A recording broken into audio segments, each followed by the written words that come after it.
Welcome to the Real Africa podcast. I'm here with Dev, Ken, I'm Heath the Joker. We talk about everything African films and we throw in some foreign films. We review them, we do deep dives, and hopefully you will watch more African films every time you watch our podcast. But before I go deep, let me have the gentlemen introduce themselves. Thanks, Heath the Joker. I'm Ken. I run a production studio, and I like watching movies. So I'm very, very happy to talk to you guys about film. I'm Dave. I work in film production and distribution as well as music, and I love films. I've been watching films for the last 30 odd years with a critical eye. And yeah, I'm looking forward to doing this. Okay, so Warner Bros. Is up for sale. And there are three potential buyers. We have Paramount, we have Netflix, and we also have the Saudis. And well, for most of us who love films, it has us panicking a little bit because Warner Bros. Is a studio that takes chances on films. Like you have big budget films that would not have been made if people think of their potential to make money. Say one battle after another. Yeah. Like it's such a gamble. People say it hasn't made that much money compared to the money that Warner Bros. Put in. But do we have any other studio that could take such chances? So what will happen to Warner Bros. If, let's say, Paramount takes it on, if Netflix takes it on? So interestingly, Paramount was recently bought by Larry Ellis, who's the founder of Oracle. Ellison, okay. Ellison, so Ellison owns all the data about all of us in the world. He's like the number one data owner. And Oracle buying Paramount means it's a bit like when Rupert Murdoch's family started buying Fox and all these major media outlets. And that centralizes control in the hands of what is often quite a pro-capitalist, often deep state, if you like, entity, very conservative normally.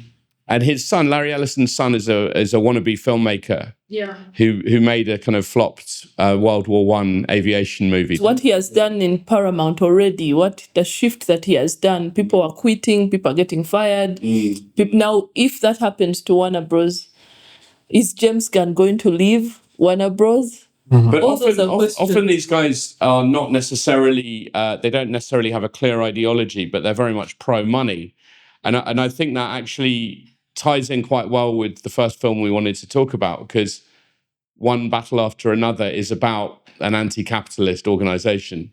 Yes, One Battle After Another. It's directed by Paul Thomas Anderson, who we know for Magnolia. He has done so many films. But do you name his films? So Magnolia, I saw when it came out about 50 years ago. When was that? It was sort of early 2000s, was it? Or late 90s? It was 1995. I stand to be corrected. But Magnolia, yes, absolutely brilliant film, very disturbing. So the one I remember very well from Paul Thomas Anderson is called The Master, and it's about I think 1950s or 60s cult, like a new age kind of cult, and it's about manipulation and control and beautifully shot. So, and I remember, Magnolia and The Master would just stand out in terms of their cinematography, and I think One Battle After Another has absolutely fantastic. It is actually his first big budget film. It's a film where he was given quite a lot of money. And they say, I also stand to be corrected, that Leonardo did a lot of pushing. He did a lot of creative pushing for the film to get as much budgeting as it could from one. Is he credited as a producer? No, he's not. That's why it's kept under. But it's his first big budget film, and it has been well received critically. Yes, the audience were kind of divided, and if you watch the film, you know that the first 30 minutes were a make or break for many people. The first 30 minutes of the film. Well, it's action-packed in the first 30 minutes, isn't it? Yes, but there is a lot of minimal dialogue. True. There's a lot of implied, most of the sequences are implied, and you have to pay attention. You have to love what you're watching. You have to love that kind of cinematography to stay and sit for 30 minutes. What do you think is unusual about the cinematography? I think for the first 30 minutes, he used the storytelling was not direct to your face. There was no narration. You're thrown straight in at the beginning. Yes, you're thrown. You're walking along the top of a bridge. Yes. You can see you're at an immigration checkpoint. You're not quite sure who the good guys and bad guys are. It's a very uncertain feeling. Yes. It's a bit of handheld, if I remember rightly. It's quite kind of tracking and handheld, a lot of movement. And they're assuming that the audience is understanding what is going on. Or they're making you think. Yes, and the audience doesn't want to think. Speak for yourself. No, there's been a debate recently. One of the Hollywood, one of the people who work in Hollywood came out and said that they are being told to make films that handhold the audience, that explain things to audience, that have that useless exposition that is explaining everything, so that you can watch the film while you're multitasking. Now you have this film that's not going to hold your hand, that's just going to throw you deep in and hope that you will tag along. And maybe the numbers, the box office numbers, tell us that some people after 30 minutes were like, no, this is not for me. Right. Do you think that was also because of the themes in the film, and the moral universe is definitely unusual? Yeah. Like 10 minutes into the film, don't we have that scene of Perfidia, Beverly Hills, okay, Tiana's character and Sean Penn's character when they meet, and she's like that whole scene, I understand how people would have been shocked by it. Right. And so, spoiler alert, but yeah, there is a very unusual scene in which the people who are allegedly the good guys, or basically the good girl, the lead heroine, ends up in a compromising situation with the main villain. And but I think we need to have a bit of an explanation of what the story's about first. Yeah. Yeah. Do you want to do that? Yes, basically the plot is about Bob Ferguson. Bob Ferguson is our main character. That's Leonardo DiCaprio. He's part of a group of revolutionaries, and they have Tiana Taylor's character. That's Perfidia. Mm-hmm. That name is kind of... It has refused. It means shame. Yes. Beverly Hills character. From there, we also have Regina Hall. Now, they are going around and there are explosions everywhere in that scene. It seems their biggest thing is robbing banks and breaking things apart. Like I said, he's not explaining to people why they're doing what they're doing. Well, in the first 30 minutes. We encounter them there liberating a group of immigrants who've been detained at the border. So we kind of get the impression that they're anti-state, they're anti-establishment, and they're conflicting with the border control. Yeah. And well, I, as the audience, what I was seeing was a bunch of women, and I liked that. There were so many women compared to men. Most times in these kind of movies, you're going to have majority men and maybe one or two women. But the group, the pack, most of them were women and like 2, 3, 4 men. Okay. That's one thing that I noticed in the 30 minutes. And so we follow along these guys. Then Beverly Hills' character is arrested alongside other people, and she rats them out. She's an informer. Yeah. She becomes an informant. And so they all have to disband, and they come up with a code for if ever things are in red, this is how you reach out. So if any of them get into deep trouble or someone's coming for them, they have a special code they'll share with the others. Yes. Yeah. And at that point, I think if there's a plot point that I missed out, she gets pregnant, has this kid, and she's disinterested in the kid. She's not interested in the kid at all. I loved how they shot all of that, because most times you have mothers having kids and they're like, I won't leave my kid, even if I was a fighter and stuff like that, I won't leave my kid. But she was like, he's now interested in the kid, not me. And yet I was in this with him. Who is him? Him is Bob Ferguson. The Leonardo DiCaprio character. Yes. Yeah. Like I was with him for what we had, the love we had, the intensity we had. Yes, and the struggle. And now we have this kid and he's all about the kid and not about me. So and then like in the sort of later stages of the film, Bob is now a weed smoking kind of stay at home revolutionary, probably getting angry at the news and wondering why the world is, going so capitalist and all of these things. And then he gets, what happens? What triggers the next plot point? Willa, his daughter, is who he's been raising yes, as a single dad. This is now years that have gone by. I think like 16 years or 15 years almost have a generation. passed, and Beverly Hills has disappeared because she manages to escape from house arrest. Let's call it house arrest or witness protection. She escapes, and we don't see her again for the entirety of the movie. 15 years later, we have Bob Ferguson's character, and he's a stoner now. His daughter is grown. I think she's like 15 years old. And they capture one of the members of the Revolutionary, now the ex-members.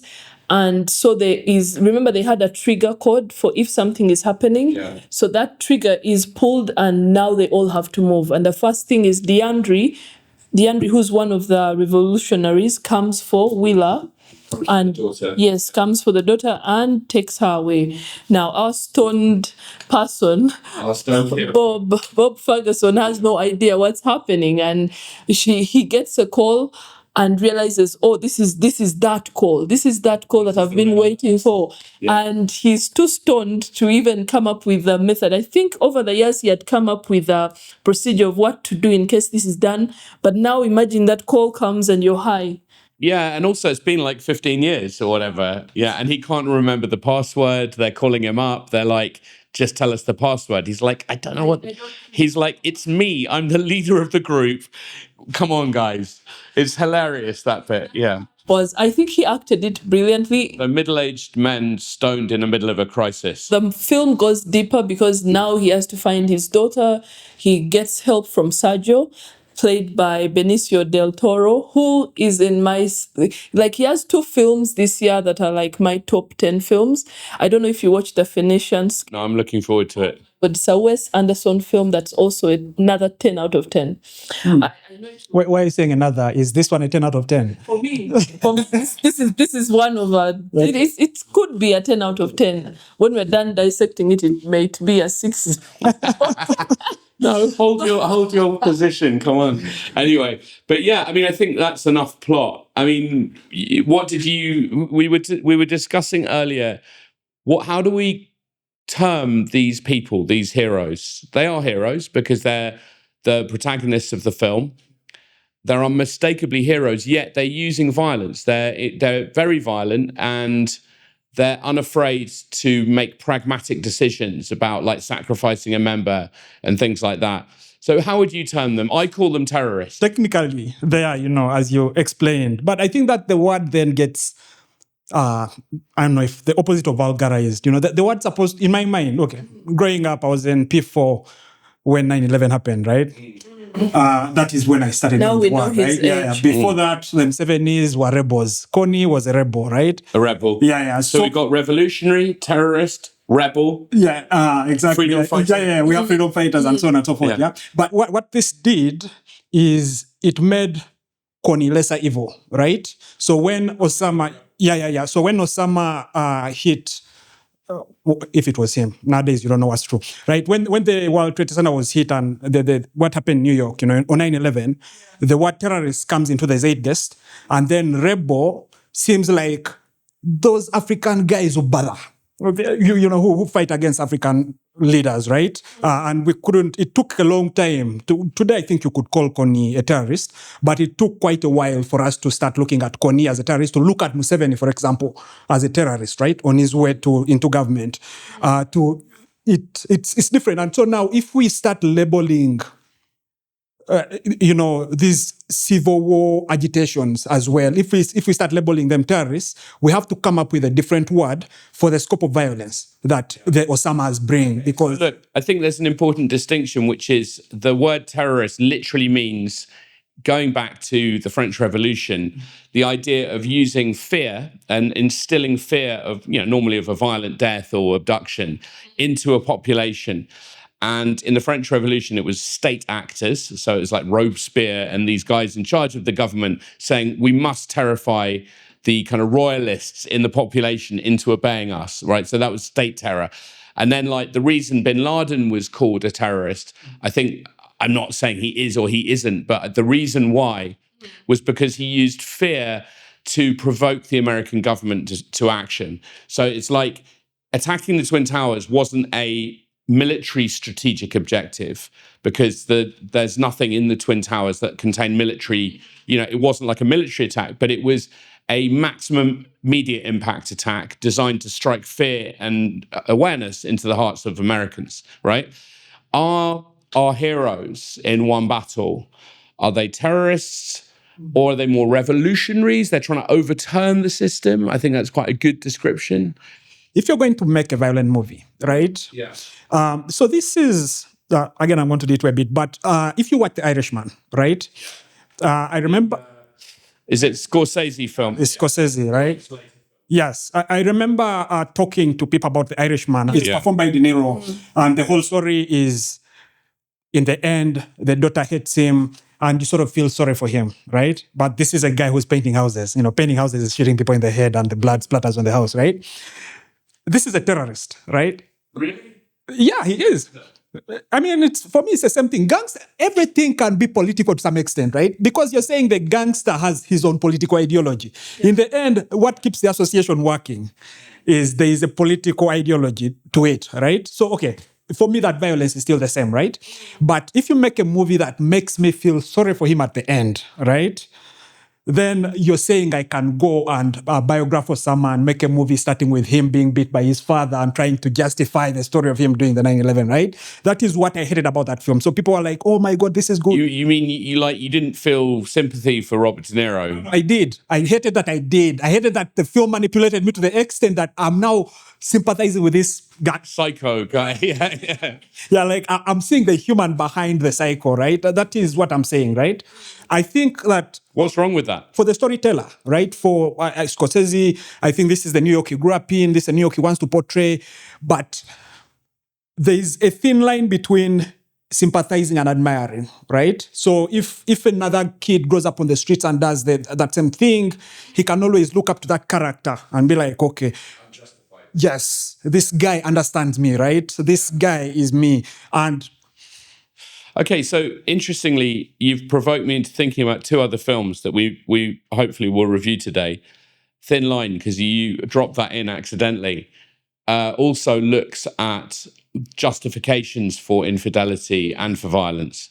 Then Nairobi Half-Life glamorizes violence at certain points. Yeah. And I find both of those things really intriguing. And I like the way I was provoked by both of those films and One Battle After Another.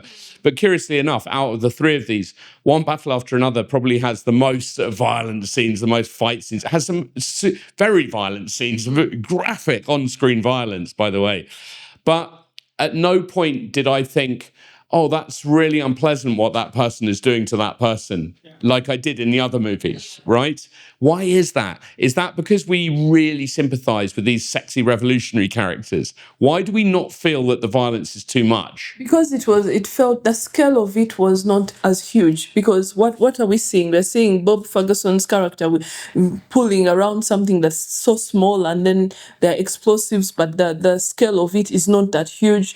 Then there's a part where they go into a bank. It's not even sure, you're not certain what it is they are going to do in that bank. Who are they going to free in that bank? Like at some point they came off as robbers, away from them fighting for liberation and all that. What were they going to do in that bank? So I feel that Thomas, there were so many convoluted scenes there that were the director, yes. There were so many scenes that were rushed, and we did not understand if we're calling them terrorists, we did not understand them. And their scale is like too minimal. Maybe we needed a slight backstory for us to understand that maybe once upon a time this was a huge, huge group, and now they've dwindled, they've killed off many of them, and now this is what's left of them. He did not give us that. So we are just assuming.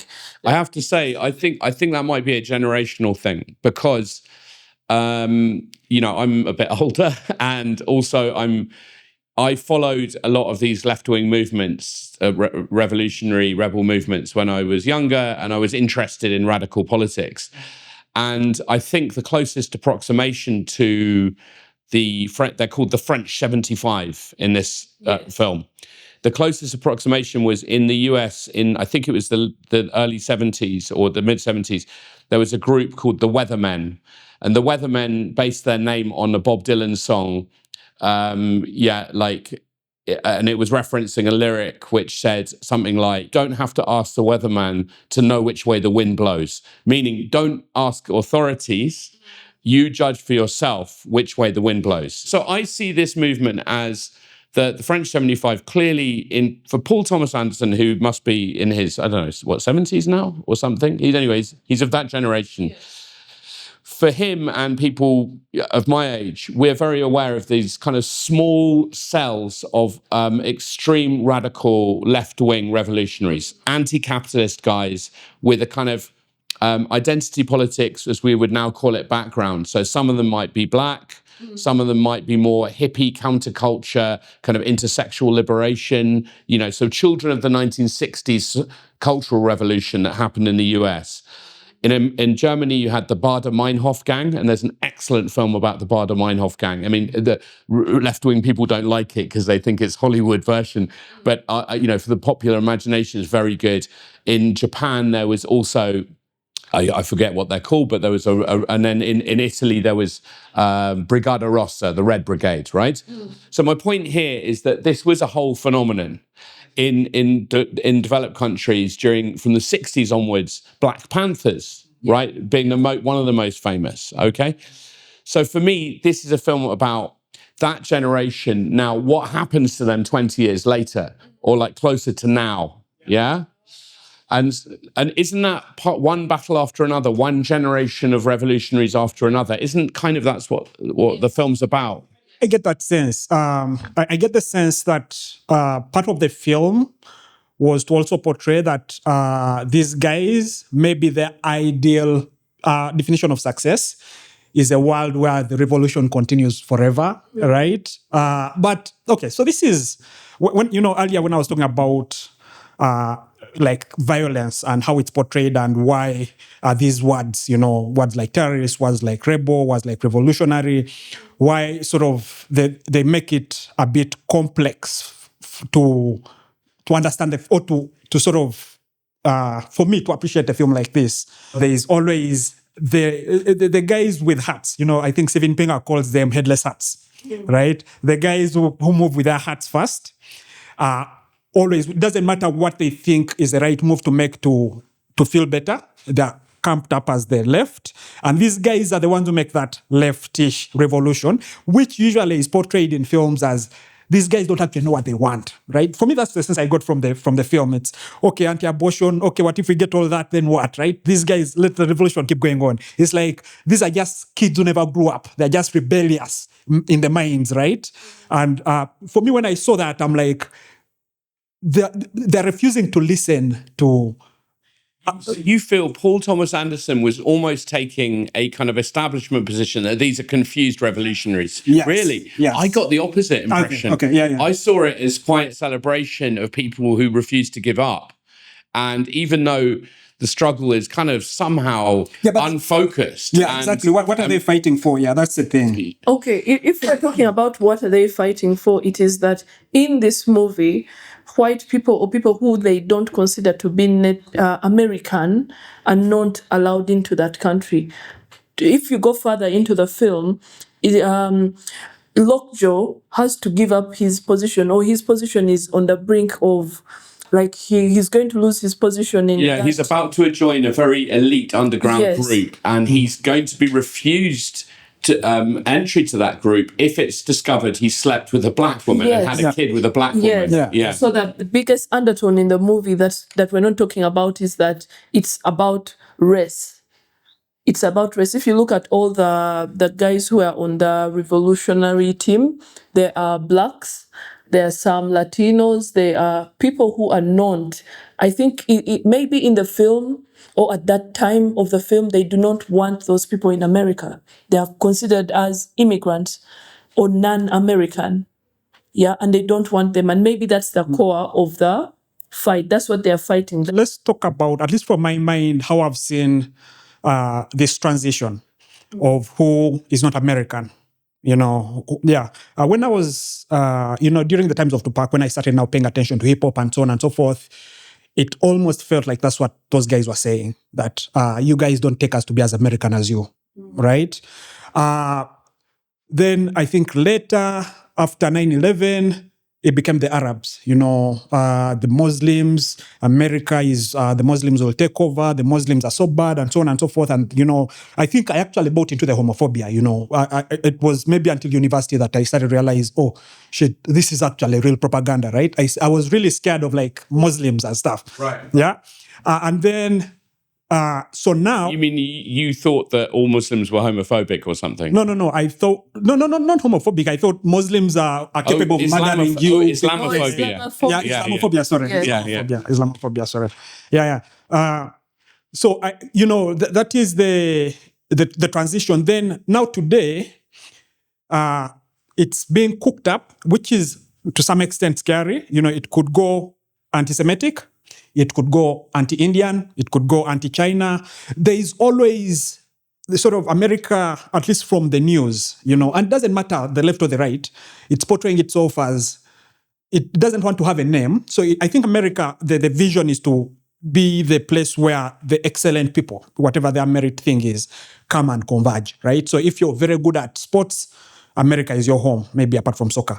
But if you're good at any other thing, you could go and live in the US, right? If you're good at math, if you're good at whatever, the best people are attracted to go and live in America. It's the center of the empire. Yes. And the way they push, the way they balance is, if, say, we were trying to optimize for the best software engineers, but then we end up getting too many mediocre Indians as well, because, they know how to play the game, then the way we are going to kick out the not so excellent ones is that anti-Indian hatred, yeah, right? And so, okay, for me, from this film, I feel like these guys are too naive, the revolutionaries, right? They don't understand that changing version of America, right? Because today, for example, abortion is not a thing, really. I mean, it is, but no one is talking about abortion. Immigration, maybe immigration is what made Trump, and ICE and right now.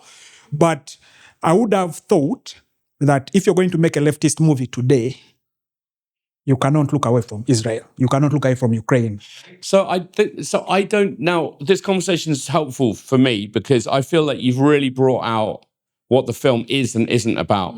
Okay, so I'm just going to give you a very, very short summary of my reaction to what you've said. And I think it's really helpful. I feel that what this film is really about is about the hangover after a revolutionary moment. But importantly, and this is a spoiler, the fact that the main antagonist, played by Sean Penn, Captain Lockjaw or Colonel Lockjaw, he is deeply attracted to the main heroine at the beginning of the film, who's a black woman. And in that, I find really unpacks the core of the film, because what we're looking at is a love-hate relationship between the establishment, the state, the army on the one hand, and the rebel revolutionary youth on the other hand.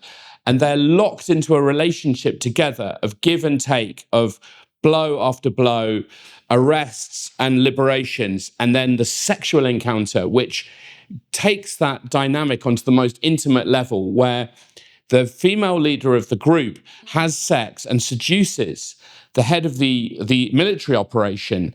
And after having sex with him, she then follows up and says, she forces him in a sense, or persuades him to go and have another deeper sexual encounter where they really, he fathers a child by her. So on a kind of sub-level, we're looking at here the military themselves impregnating the revolutionaries, okay, on a metaphorical level. They are now intertwined. They're part of the same DNA. Yeah. And it's this dance, this one battle after another between establishment thinking and revolutionary thinking that perhaps defines something important about American society.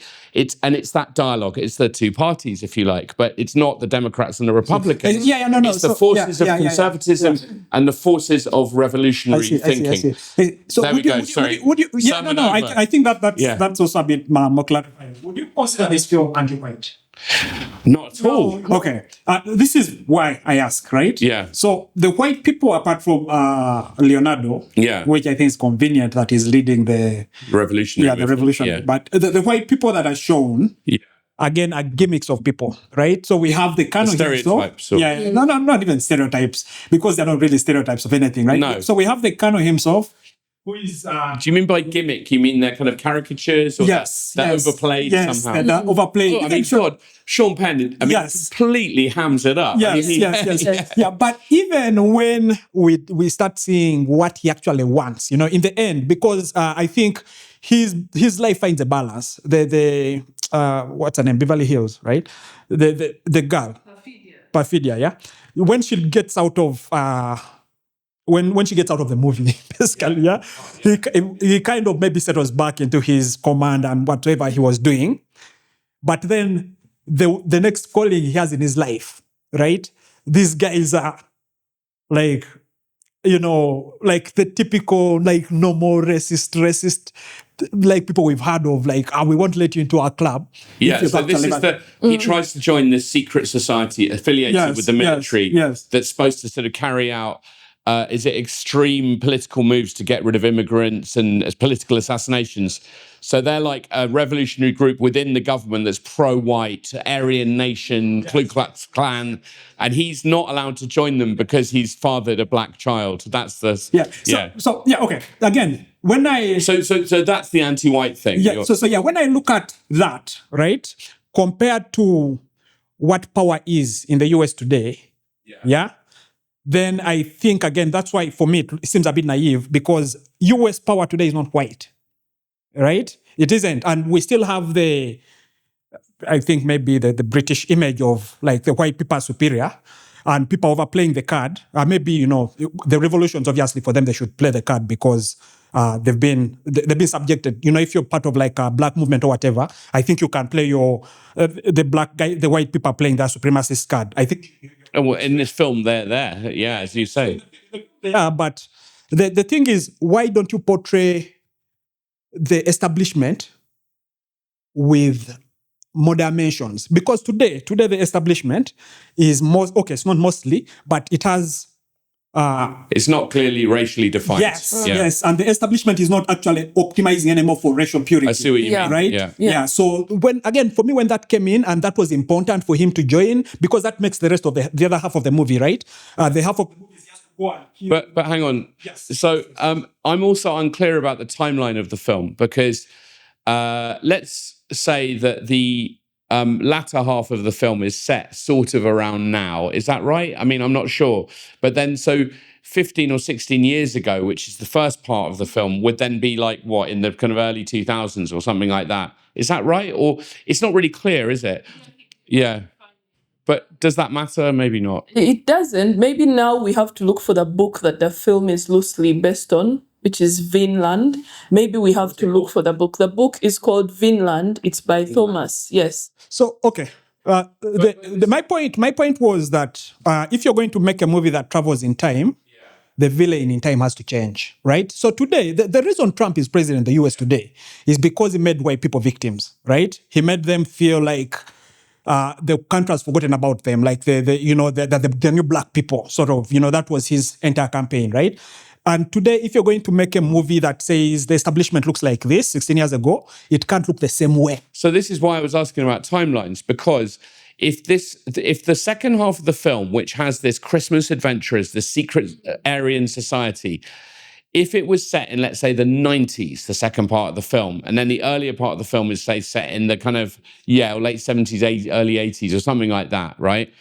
It would make a lot more sense, wouldn't it? Because then you like, in the 90s, I think America was like less sort of racially integrated at the top. So we're talking, like 30 years ago. And definitely in the 70s, it was America was incredibly divided, only less than a generation after segregation was ended, right? So I think from that point of view, we can allow it. But right? then immigration wasn't a problem then. Right, and that's what confuses me. Yes. Yeah, because there weren't Mexicans being held at the border. It's immigration that sort of pushes the timeline. But then the whole point then is that I don't think it matters. I think what this film is about a kind of an establishment that contains racist and capitalist elites versus a revolutionary counterculture that is fighting against this kind of and No, so that part I understand. I think when you when you merge them together, you're sort of saying, okay, again, for me, this is how I understood the film. That's why I thought it was a bit too judgy. When you merge racism with capitalism and sort of try to solve it as the same problem, Right. you won't solve either of them. I agree with that. Look at South Africa. So that I think for me is that's what made me uncomfortable watching the film. Otherwise, the rest of the technical stuff is good. I actually sympathize a lot with Leonardo. Like after I always imagine, right? What do you want in life, right? If you get it, what are you going to do after that, right? The reason I started this studio, right, is because I think I can direct movies when I'm 100 years old, right? Yeah, it's but if not, if say you want to be, say Museveni, right? If you want to be president and then you step down, you've made everything work, you step down, what are you going to do? You're going to go in your cows and smoke weed. Or you move to Saudi Arabia and become a boxing commentator like Idi Amin. Yeah, exactly. Like that, I think that they show the man after the revolution. Okay, the part I also didn't believe, the part that I wasn't sold on is, if you're wanted, why would you put your daughter at risk? She could have just left the daughter with those people who are living there. So that part I thought was put there to make us. He loves her. It's his daughter, man. Come on. Defend the film. Now I feel I have like a million Come on. to clarify. Yes. Yeah. They had to change identity. They changed identity. Yes. And names and everything and moved to a remote town. Yes. That's the first way you're going to run, because you're not going to run across the borders. So you change your name, you say you're a father who lost his wife due to childbirth, and now you're stuck with the daughter, and you've moved to a remote. No, my question is the why. Like, I understand the execution. My question is, wouldn't it be safer? Be like, oh shit, I know there's a backup plan, but it's not foolproof. Why don't I separate myself from her life so she can live? Man, I wouldn't. I'd never do that. I'm a father. I would never leave my daughter. I think that's how we differ. Yeah. That's how we differ. Back to the first 30 minutes of the film, Bob's character was immediately attached to this kid, immediately attached to Willa, and that was their problem with Beverly Hills. Bob loves his daughter. In fact, the entire foundation of the film is his love for Willa. So, okay, my question is, how does love manifest? Do you love someone by being in close proximity, or do you love someone? So for Leonardo, the guy, the character, Bob, right? For him to say, I'm wanted by the government, the most powerful force in the universe, and I am going to take this baby, put the baby at great risk, and I'm going to call that love. That's why I'm asking, like what would you rather Bob do? Bob leaves the child behind so that the government captures the child? And No, the government wasn't going to come to capture the child. They were. But they left people there. How come those people weren't captured? They captured everyone. That's why I was trying to. Yes, they did. That's why I was trying to take you back to the 30. Sorry. Okay. Yeah. First, remind me. Everyone. They captured everyone who did not run away. They captured everyone, and they show you actually the police raiding many of their hideouts. They captured everyone. No. So they captured the revolutionaries that were tracked down. I'm saying the parents. Okay, I don't know whether they were parents. That home that The convent at the end. No, not the convent. Oh, the safe house place. They said no, where they were living. Where they were living. Yeah. Yes, they did. Okay, I think I missed that. Did. I think okay, maybe that makes sense. Okay, then Basically, if my point is No, but now, your philosophical point stands. I am but, valid, yeah. we get your point. If Bob did not live with Willa, we would not have a film. To get personal, but do you have kids? Don't have two of them, yes. You've got 2 kids. And so you seriously saying that you would leave one of your babies behind? My dad worked in Japan my whole growing up. Yeah, and I don't think there's anything like that. I feel like he loved me the same way, right? But here's the thing is, today, for example, right? If I go to a Bobby Wine's rally and I get set up, and they start looking for me, they put my pictures, they want to take me, they want to hijack me. What is the safer thing to do? For me to get my kid and run with him? Or... No, but remember, the mother in one battle is disappeared, right? So he is the only remaining parent, and he also doesn't trust anyone, So look, but I like your broader philosophical point, which is like, what is the responsible thing to do in these circumstances? Unfortunately, I believe that like rationality doesn't come into it 100%. I think your instinct is to say, I need to protect my baby. Yes, and that's also Yeah, no, I mean, I agree with that. What I think where we're disagreeing is how do you protect your baby? So, but yeah, I think he was offered. yeah, okay, but I get the point. I get the point. So Okay. he was living with the family. Okay, let's first clarify the film. He was living before everything went amok, right? There was some two old ladies. Beverly Hills parents. Yes. Were the parents taken? Yes, they raided everywhere. Like they went to every Okay, because I think I missed that. identity that we know. Okay, you're Beverly Hills. We're going to go everywhere. Were the parents arrested? They showed. I remember this montage where everyone's getting hit. Everyone was getting hit. Yeah. So it's not. No, but the parents, the reason they didn't run is because they were not part of the revolution. Okay, first of all, this is the first major film in a very long time that's shot on Vista Vision.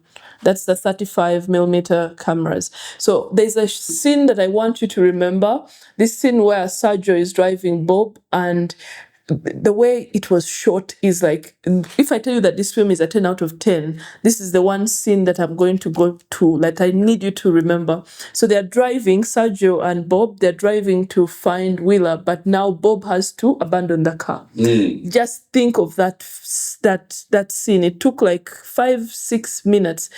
Paul Thomas did not show you the exterior of the car. So, but the camera pans from Sergio's face to Bob's face, like it's panning fast just within the car. Then it only leaves the car and shows you the exterior when Bob gets on top of the car to try and get out. Do you remember that scene? Yeah, I do, yeah. And he's trying to get out and they're telling him jump and he doesn't want to jump. Like, I would want to see how that shot was filmed. Constructed, because that is so beautiful. Like the fact that he does not want you to leave the two characters, but they're in a fast moving vehicle and it's imminent, like we're rushing to go somewhere, but he's not showing you where they're going. Like for all you know, they could be going nowhere. Yeah, but you're right. He builds up crazy tension within that. Tension was built right there and then. Can we compare that to Girl in the Yellow Jumper, which one of my big crits about Girl in the Yellow Jumper, this Ugandan film that we've talked about, is that the car scenes aren't tense enough. So you're in this claustrophobic space, and in one battle, this scene you're discussing, it's incredibly tense. He's shooting around the car, and you get this sense of being trapped in a car. I didn't feel that in Girl in the Yellow Jumper. So in Girl in the Yellow Jumper, he drives the tension through dialogue, which is good dialogue, but it's not enough for me. I wanted more shooting around. I wanted that feeling that you could be trapped in a car with a serial killer, which is the subtext of that scene. In this scene you're discussing in One Battle, I think you're absolutely right. There's something about the rattling movement of the car and this kind of feverish, sweaty sense that he builds up. Yeah. Like you have to get out, but you can tell that he's high because he has now just drunk something and he's high and he doesn't want to get out. He doesn't want to jump out. And he has this massive gun that he also has to carry on him because Sergio is like, take this. I'm going to like that entire. And it's obviously standing in a way for the fact that he's trapped, in the story and like he doesn't know which way to go and he doesn't have the courage to commit. Yeah, it's brilliant. You're right. It's absolutely brilliant. Everyone that he encounters is much braver than him. Yeah, or potentially an enemy as well. That's the other thing. The second scene that stood out, the overlapping hills. Are they called overlapping hills? That scene at the end, and how Willa did it. That was massive driving. Who taught her how to drive? That, okay, he's not going to be able to see me from the back, so if I just stop right here, he will crash into me because he doesn't anticipate for there to be a car. Even the audience, when you're watching, you did not anticipate that Willa had left her car and that this guy would crash into it. Like, those are beautiful shots. Like, I don't know how long it took him to find that location and to look at it and be like, yeah, I would want to shoot something like this right here. This is perfect. So for me, the film, it took, there are, by the way, two different techniques that were used. If you compare the first 30-40 minutes build up, there you have the darker colors, you're having the explosions, you're having everything is moving fast. They're not explaining to you. You're right. There's a lot more grays and whites at the beginning. Yes. Then Yeah. we have the 15 years later or 16 years later, color comes into Softer browns and Yes. yellows, a golden color. And I you're agree. having I thought that was a problem with my copy. No, it's that's, Yeah, yeah. that's the Okay, No, that's interesting, but that's interesting. I wish I'd so that the this in color and theater. lighting Yeah. changes when the years go by, and then even the rush, the intensity also reduces a bit. True. And he's telling a story without exactly having an exposition. Yeah, because he's showing using you that color and lighting. Yes. Yeah, it's brilliant. You're right. He Yes, does and create also that. there's some pictures on the wall, like he's trying to show you that Willa has been training with Sergio, but there is no talk of it. There's no mention. There's just a picture that you can see that she has been training. She's good at combat. So they don't use like verbal exposition. They use And I think- visual clues and cues. Yeah, That's the most of the film. And you're right. It's know that intelligent filmmaking. It is. But you started off by saying that might be a problem because it was there's a not problem. enough. And It was a problem, not for me. Me, I loved it. And that's why I think even the other critics liked it. But for the audience who's watching, these are so many gaps you expect them to fill. But look, not every film is made for everyone. And if this is a film that forces you to think, then it's for people who like to think when they watch films. What's wrong with that? Now that brings the question of who do we shoot these films for? For you. They shot this for you. We have had this debate before where we have, is it for the audience? Is it for the critics? The audience is a very you have to define your audience. So this is more for an intellectual audience, an audience that likes to think. It's an action movie for thinking people. Then when you bring in money into it, let's say Warner Bros. Gave him between 130 to 175 million US dollars. Yes? Yeah, they gave him quite a lot of money. Now they've given you that money, they expect to make it back after marketing. Yeah, so they expected to make over 500 million. The film has only made 202 million to date, but it is going to be released, I think, next week. In US, yes, they are bringing it back because they are sure that now it's going to make more money. Having had a bit of online traction and all, it's going to make it. But that's a very unusual strategy. They are now doing it for most films. I know One Battle is coming back. There's also another film, I forget the title, that's also coming. Yeah, but I think that's actually a good thing. Yeah. Because I didn't watch the cinema thing. I wasn't very convinced. I read the Rotten Tomatoes stuff and people who say they liked it, they said things that I knew I wouldn't like, so I never bothered to watch. But then when we talked about reviewing it, it was out of the cinema, right? So then I had to go and find it online. But now I'm willing to go and watch it again from on the big screen. So I can see like the cinematography, the white. So something I forgot to mention, I took my 2 teenage kids to it. And obviously, it was extremely embarrassing with the graphic sex scenes early on. So watch out! Don't take your young teenage children to this. So I covered my son's eyes. I was less worried about my daughter. But it's very graphic, the sex, but absolutely brilliant and beautifully filmed as well. You know, you really feel like you are in that intimate situation. The awkwardness, my God, because. What I loved is we rarely get a character who's a dominant female leading a film. So Tiana's character was really good. Also, I should mention that Paul's character is married to a black lady.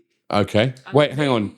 You mean the director's married to a black lady, right? Yeah. Maybe part of the story is him channeling what he... Yes. When you think about the fact that he has a black wife, how do you guys feel about everything. How do you guys feel about also the racial fetishization? That's what I'm saying. It's fun. I think it's great to see it explored in such explicit terms because they don't. It's not like a porn film. For me, I did not understand why that part. Why it had to be racial, why it had to be... I think that's the core of the film. The core because the revolutionaries you've already touched. We've already had a little debate about anti-white or whatever. Right? Yeah, so come on, that's so important.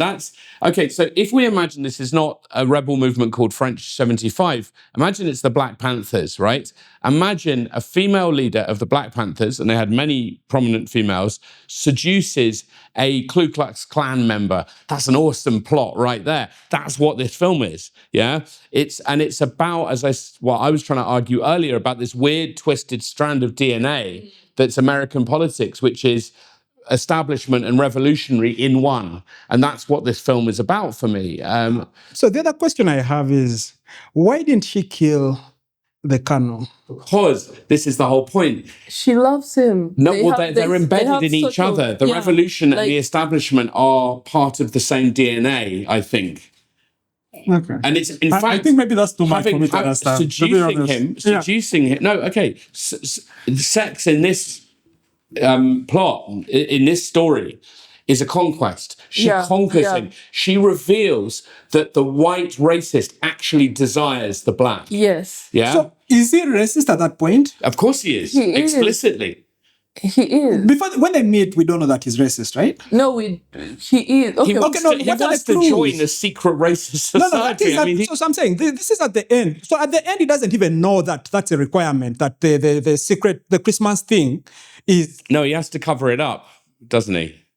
No, I'm saying but that is before. So he gets to know that this place is actually racist. After the interview, like, do you have... So, yeah, I think you might be right that he's anti-revolutionary at the beginning, not specifically racist, but his character type... No, for me, I think that's the thing is they mix racism, capitalism, revolution. It's... No, they're not. They are not at all. Those are... because in Uganda, there's no racism. There's revolution, there's capitalism, right? No, okay, so not racism in Uganda. It is there. Okay, I mean, not to the extent that it is in the US, right? But if you're making a movie where you make this feel like it's the same thing, it almost feels like propaganda. It almost feels like you want the racists to feel like capitalists to feel like it. That's for me what I hate about that film. You're watching this film, for the viewers, those who are going to watch this film or those who've watched it, there's some films that require you to have a certain degree of take away. Forget everything you know about the US, forget everything you know about politics, and have a fun ride. Because when you start to break down how it plays a part in Trump's universe right now, how it plays a part in the racist world, you're not going to enjoy the film. You're not. Because at the core of it, this is a lady, a dominant lady, who in the first scene we get to see her with Lockjaw, dominates him entirely because she is sent in there, or she goes in there to conquer the leader. In fact, she tells Bob's character and the other that I am going to I'm going to go and take him out or something, she says. Yeah. And I actually thought she was going to shoot him. Yeah. Everyone at that point when you're watching the film, you think, oh, Sean Penn's character is dead. Well, you know, in psychoanalysis, they have this comparison of sex and death, and that somehow feeds into this of like, you know, these two ultimate drives. Is she going to kill him or is she going to fuck him? Sorry, sleep with him. Yes. But I use the F word because it is strong in this moment. She decides not to kill him because there was no one there. She had a gun pointed to his head. She could have shot him, but his attraction. So he's the one who seduces her because they're attracted to each other. Come on. So okay. So you're saying he's the one who seduced, right? No, they both do it. No, but she doesn't need to seduce him. She has the power, right? This is the thing is, again, I think we are projecting a lot on the casting. We're projecting a lot on the casting of the white guy, right? So Sean Penn is white. And so when we see him, we already assume he's racist. We already assume he has the power in the room. But he has the power because he's the leader. Him, right? So this is, again, the thing that I sort of like maybe didn't understand about the film, right? Because for me, when I see the revolution, we've come to free the immigrants, we've met the captain, the guy who's leading, I have the gun pointed at the guy. Okay, look, why do we watch films? Okay, we watch films to be entertained. Yes. Some of us watch films because we like to think about the themes, We watch films to learn and to discover. Now, already in this conversation, I feel that we have discovered something, right, in this conversation. We've unpacked, Paul Thomas Anderson, the director, and the brilliant cast have provoked us into having quite an interesting conversation about the relationships between race, capital, and violence, and things like that, right? So on that level, the film massively succeeds. It's very provocative. It forces us to think. Does it matter that the precise details don't fit in with Biden's or Trump's or the 1970s America? For me, that doesn't matter because I've been provoked into thought. I feel it's pedantic to say, like, oh, but this wouldn't work in this generation or that generation. That doesn't matter. This is a film about the DNA of America for me. So it works 100% on that level. However, I think you're right, Kenneth, to problematize all of these things. Why? Because I also don't like films that tell me in very stark black and white terms, this is what you ought to think. This is a film that doesn't do that. It allows us to think. Okay, so again, I think it makes you do that, right? So when you open a scene, right, with two people, right, one has a gun pointed at the other, right, and then the assumption they want you to make, the filmmaker is trying to make you make, is that the fact that the other guy is a man and is white, he has the power, even if the gun is pointing at him. Reversal of power, right? So again, this is not shown in the film, right? This is an assumption that you're supposed to, you're indoctrinated into making, right?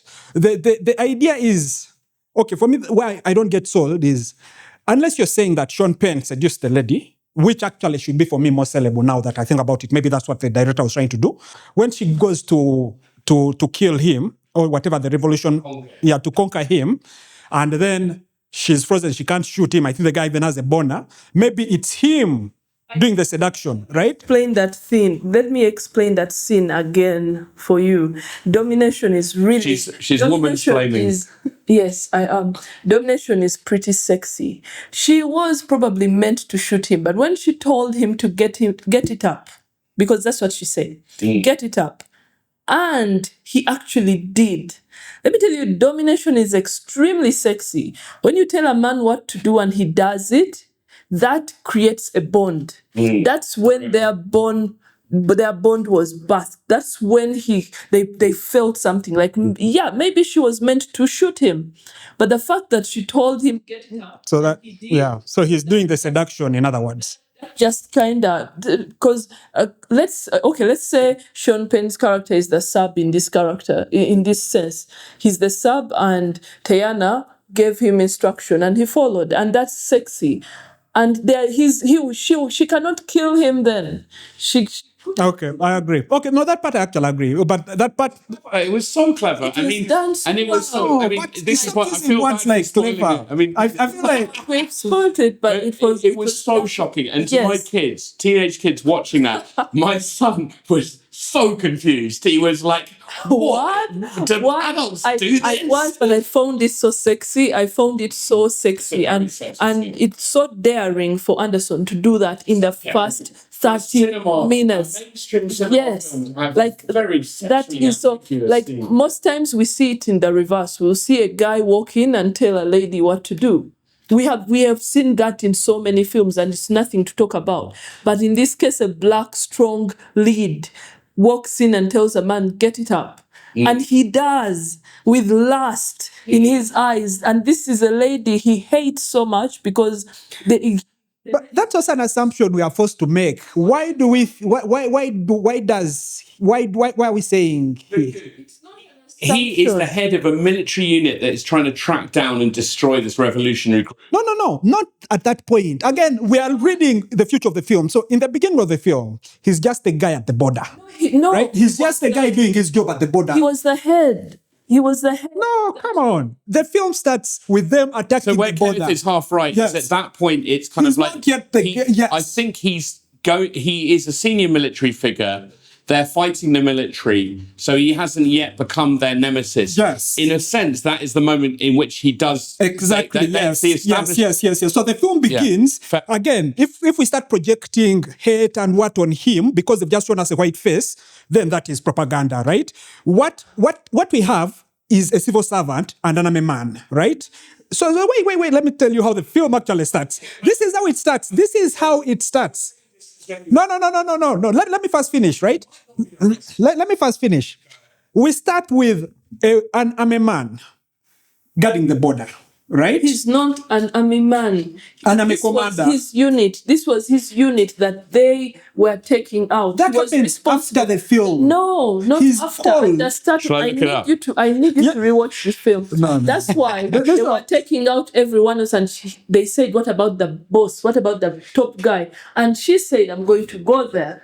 I'm going to go there, and I'm going to handle it." So he's not just a simple soldier. That But I was think his that unit. the reason they don't kill him, is because he's just a bodyguard, right? He grows into It's not becoming the bodyguard. racist person. He after. was not a border guy. Okay, hang on. Wait, right.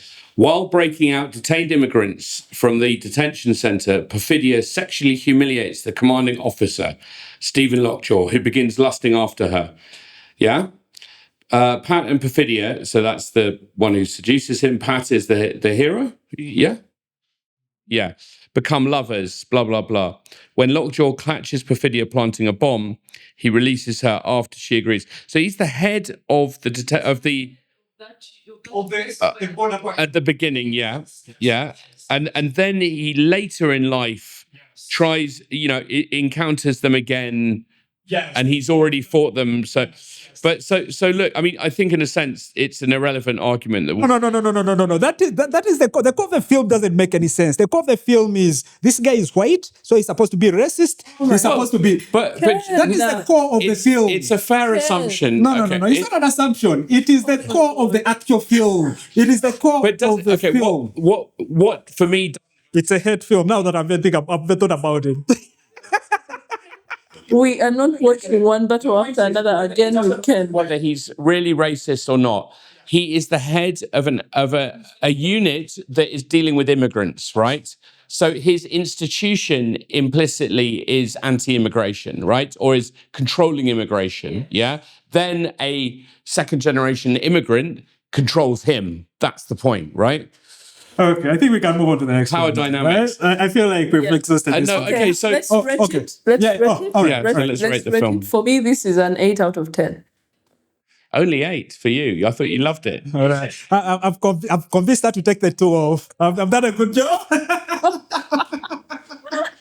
It's an 8 because of the start, the implied. Like I said, if I'm to convince as many people to watch one battle after another, I know that the first 30 minutes are going to be painful. Really? I found it fascinating. It's like when you listen to most of the people, like, because I do tell people what to watch, and then I get. Can I clarify? You think some people might be confused by the first 30 minutes? Many people were confused by the first 30 minutes. Many, and they showed up in my DMs, and most of them were like, "We don't understand what the film is about at the core of it," and there are so many implied sins. So you expect the audience to follow along blindly. That's what PTA expects people to do. Follow along because it's a fun ride and it's shot so well. And very few people are going to just go along because, well, the scene is oversaturated. Like there's so many films out there. Why am I spending 30, 40 minutes trying to understand something? So that's why I give it an 8 out of 10. But personally, I could rate it a 10 out of 10 because I loved the film. But if it's a film that someone, my partner or my friend, cannot relate to in those 30 minutes, it cannot get a 10 out of 10. Because he did not make the film for just critics. He made it for the larger audience. Yeah? Because if you go to a studio and you say, I'm making this film just for the critics, I don't think they're going to give you $130 million. I don't think if it's a broad audience. It's an action movie. Yeah, if it's a broad audience, it does not get a 10 out of 10. And the fact that Beverly Hills' character, after those 30 minutes, just disappears and doesn't come back again, he has to give us a sequel. He has to. He has to. If he doesn't, this is going to feel like, what? Why? Where is she? She's in Mexico doing what? What would they call the sequel? What's the title of the sequel? The hills that kept flowing. For God's sake. Isn't it one battle after another after another? Oh my God. So for me, that's why it's an 8 out of 10. So I think I want to give it different scores for different elements. So I think in terms of cinematography, it's absolutely brilliant, and I would get it. And, between an 8 and 9. You know, I really liked the cinematography. I loved the way it looked. It wasn't the most sort of radical, so it didn't do anything new too much in cinematography. So it's not like a 10, but my God, it's up there. It's just beautiful to look at. And we talked about the color earlier and how he used color to create different eras and different moods. Yeah, I mean, he's obviously a master of what he does. In terms of the story, I felt that like I really had a problem with losing Beverly Hill's character halfway through. And because I was looking at other things, I sort of got confused when the daughter's rescued halfway through by another strong black female character. And I thought, wait, is that the same person? No, it's not. Is it? No. And I got confused and it genuinely threw me. What I then realized, though, is the character who rescues her is a surrogate mother. And so I thought, well, that's actually really clever. She's like a surrogate. She's a stand-in for the mother. The mother's disappeared. And so this new kind of similar strong black female revolutionary almost stands, yeah, but she stands in a certain way, right? So I thought that was kind of, so it's a confusing story, but it has such clever things about it. I'm going to give it 8 for the story. And the DNA machine. Is that from the future? Is that from the past? No. Oh, you Because mean an instant DNA test? Yeah. Don't be Like, again, you guys are oh my God. That was so... Then acting, I love the acting, especially the two male leads. I thought were really strong. You know, Leonardo and Sean Penn. Totally over the top, Sean Penn, but loved watching him. His walking style. And those horrible muscles, the horrible baby, the twitching. Oh my God! He needs an Oscar. Give him an Oscar for but so over the top. But again, really enjoyed it. So that gets an 8. And then I think for the deeper meanings, which is what I liked most of all about the film, I'm going to give it a 9. So for me, it's an 8.5. And I honestly love the film. Really recommend it. And to just final point, to answer your question about people who might be confused about the first half hour, literally all you have to do, go on Wikipedia and research, before watching the film, research left-wing movements from the 70s. So the Black Panthers, the Weathermen, the Baader-Meinhof gang, Brigada Rossa. It's a fun read. I mean, this was an extraordinary moment in history. The Italian Brigada Rossa kidnapped their president, yeah? It's like this was a massive thing. The Baader-Meinhof gang terrorized Germany. And it was a huge moment in history that's been forgotten. Paul Thomas Anderson is bringing this back into our memory 50 years later. Top marks. I'm almost going to give him a 9 for that. But yeah, do a bit of research into 70s radical movements before watching it and you'll enjoy the film a lot more. So I actually like that first part. I think for me, the thing it puts in my head is, will they get away with this? Right? So when they do the violence and the robbery and the what, my mind is, okay, is this going to be, is it some sort of robbery movie? Is it going to be like a revolution? Is the revolution like going to keep going until is the revolution going to win? Sort of the way it sets me up, I think is good for me to sort of pay attention to the rest of the movie. I like, the part I think I like the most about the movie is the daughter growing up and then realizing she has been living a fake life. The mother is a traitor, and now she knows the father is the white guy. I think that, that part I think was well done. So I didn't watch this from the theater, so I don't know. Yeah, I don't know. I can't comment a lot. Yeah, I can't comment like a lot on the cinematography. I think, but I'll take you guys' words for it. Maybe it was good. I thought it was ordinary. Again, nothing stood out, but that's probably because of my small screen. But yeah, I'm going to watch it again. If they bring it back, I'll try to watch it again. Again, for me, it has the stint I hate in American politics of finding someone to vilify. Yeah. And I think this time it was the white man. Yeah. And sort of like that makes me very uncomfortable. So that is the part that I hate the most about the film. And unfortunately for me, it ruins the entire film. Yes. So I'll probably give it a 2. Oh, what? Jesus. No. Oh my gosh. I'm slow. Yeah. I mean, unless you... I wouldn't even recommend it unless you must watch a film. Oh my God. No, but 2. 2 for such a good acting, first of all, because... I'm also not sold on the acting. I mean, okay, so you guys, what you like is because you're already sold on the character, what's supposed to be. Yeah, but for me, I wasn't sold on the character, what's supposed to be, so it felt like overacting. It felt like a Nigerian film. I don't like Leonardo in a lot of films. I find him quite annoying in a lot of films, but I think he played this really well. But yeah, the acting's so over the top in the film, but for me, it fits. It fits the role, and he's stunned. How else is he supposed to act? He's stunned.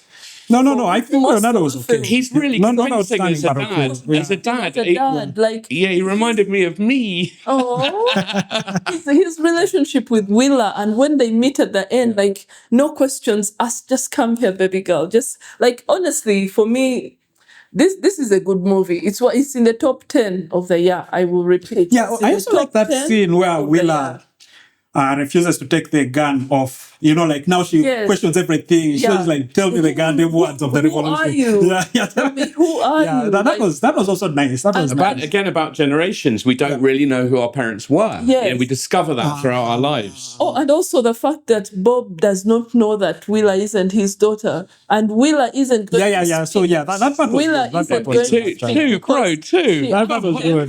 No, I think, okay, for me, that's what I felt. I felt like it was a bit toxic politically. Maybe I'm wrong. Maybe I misinterpreted it. But you guys have failed to convince me otherwise. Again, you see, for me, I don't see it taking sides politically in such an explicit way, because I don't agree with the Revolutionaries movement. And I agree with you that it's so easy to demonize this or that group or this or that politics. Even saying I'm anti-capitalist, for me, is ridiculously vague. What the film is about that dynamic in America. And for me, it succeeds on that level. I see. Okay. I need a break. I want a coffee and a quick smoke.